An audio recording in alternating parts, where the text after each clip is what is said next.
ఇక దీంతో పాటు ఇంకొక విషయం కూడా చెప్పాలి. 1 కోటి మంది మహిళలను కోటీశ్వరులు చేస్తామని చెప్పి పదే పదే పదే పదే ముఖ్యమంత్రి గారు చెప్తా ఉంటారు. అయితే ఆ సెర్ప్ వ్యవస్థలో, ఆ సెల్ఫ్ హెల్ప్ గ్రూప్స్ లో స్త్రీనిధి అనేటటువంటి ఒక ఆర్గనైజేషన్ కూడా ఉంటుంది. ఆ స్త్రీనిధి సపరేట్ గా మహిళల కోసం కోఆపరేటివ్ ఏర్పాటు చేసి 2011లో ఏర్పాటు చేశారు. అయితే అప్పటి నుండి ఇప్పటి వరకు ఈ స్త్రీనిధిని ఒక దయ్యం పట్టుకుని వెంటబడతా ఉన్నది. దాదాపుగా 14 ఇయర్స్ నుంచి ఒకటే ఒక వ్యక్తి, ఆయన పేరేంటిదంటే జి విద్యాసాగర్ రెడ్డి. ఈయన యాక్చువల్ గా స్టేట్ ప్రాజెక్ట్ డైరెక్టర్ సెర్ప్ కి జాయిన్ అయ్యాడు.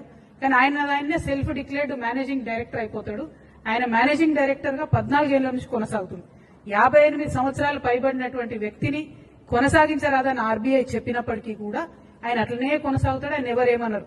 ఎందుకంటే ఎర్రవల్లి దయాకర్ రావు గారు అప్పుడు గ్రామీణ శాఖ మంత్రిగా ఉన్నప్పుడు, రూరల్ డెవలప్మెంట్ మినిస్టర్ ఉన్నప్పుడు డైరెక్ట్ గా ఎర్రవల్లి గారి ట్రస్ట్ కి సిఎస్ఆర్ ఫండ్స్, ఈ స్త్రీనిధి నుంచే సిఎస్ఆర్ ఫండ్స్ ఆయన ట్రాన్స్ఫర్ చేసి అప్పుడు బీఆర్ఎస్ గవర్నమెంట్ లో మేనేజ్ చేసుకున్నాడు.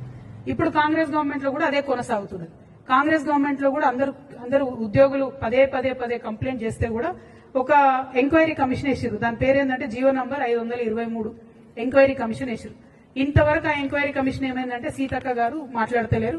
నిన్న కూడా సీతక్క గారు ఈ విద్యాసాగర్ రెడ్డి అనేటువంటి పక్కన కూర్చోబెట్టుకుని మేము మహిళలు కోటీశ్వర్లు చేస్తామంటే ఈయన మింగుతున్నాడు అమ్మ పైసలన్నీ, ఈయన ఇబ్బంది పెడుతున్నాడు. అట్లా కాదు, దయచేసి ఆ వ్యక్తిని మొదలు తొలగించండి. ఎందుకంటే ఈయన ఏం చేస్తున్నాడంటే ఆయన మొత్తం ప్యానెల్ అందరినీ కూడా ఎగ్జిక్యూటివ్ డైరెక్టర్, ఈ డైరెక్టర్ అని చెప్పి లక్షలలో వాళ్ళకి జీతాలు ఇచ్చి ఎస్సీ, ఎస్టీ, బీసీ మహిళలందరినీ కూడా 737 మంది ఎంప్లాయీస్ ఉండే స్త్రీనిధిలో ఇప్పుడు 270 మంది మిగిలిరు.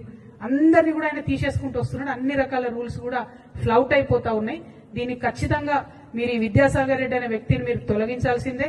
ఆ స్త్రీనిధిలో జరుగుతున్నటువంటి అక్రమాలను ఖచ్చితంగా బయట పెట్టాల్సిందే. 523 జీవో ఎంక్వైరీ ఏమైందో కూడా సీతక్క గారు చెప్పాల్సిందే. మీరు చెప్పకపోతే మరి ఎర్రబల్లి గారికి ఎట్లయితే అండర్స్టాండింగ్ ఉండేనో మీకు కూడా ఉంటుందని అనుకోవాల్సి వస్తుంది. సీతక్క మంచిది నాకు తెలుసు, అట్లా చేయదు. కాబట్టి తొందరగా విద్యాసాగర్ రెడ్డిని తొలగిస్తారని చెప్పి నేను మనస్ఫూర్తిగా నమ్ముతా ఉన్నాను.